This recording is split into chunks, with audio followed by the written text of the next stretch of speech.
निर्मला हत्याकाण्ड पनि राजनीति भएको होइन त्यतिखेर? तपाईहरु मलाई भन्नुस्, त्यो सानो नानीको लास माथि राजनीति गर्ने को हो त्यतिखेर?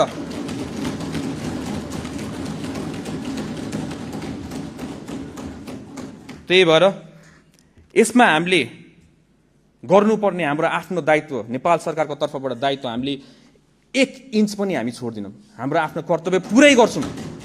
देशको कुन चाहिँ संयन्त्र चलाए, जुन संयन्त्र नेपाल प्रहरी, ट्राफिक प्रहरी जसरी पहिला नेताको मात्र रक्षा गर्नुलाई, आज हिजो राति तपाईँ हेर्नु होला, त्यहाँ रातभरि नेपाल प्रहरी, ट्राफिक प्रहरीहरू बाटोभरि उभिएर बसेका थियो। उहाँहरू VVIP सेक्युरिटी दिएर कसको लागि? गणेश नेपालीको सेफ ट्रान्सफर एयरपोर्टको लागि। रातभरि सुतेका छैनन् उहाँहरू पनि आफ्नो नागरिकको रक्षा गर्नको लागि। हामी पनि त्यहाँ गयौँ।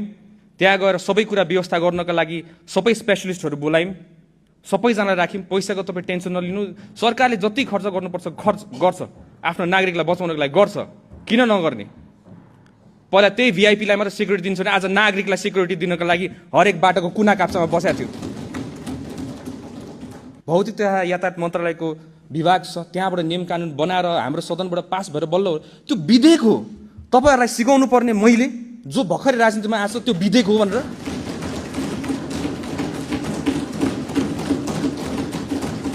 मलाई भन्नुभएको होइन तपाईहरुले, कतिजना मानिसज्यूहरूले मलाई भन्नुभयो होइन संविधानको स थाहा छैन यहाँ आएर भने। अहिले आएर संविधानको स थाहा नहुने मान्छेले तपाईलाई संविधान सिकाउनु पर्ने यो दिन आएको हो यो सदनमा। त्यही भएर मान्छेहरू यो सम्मानित सदनको गरिमा राखिराखौँ।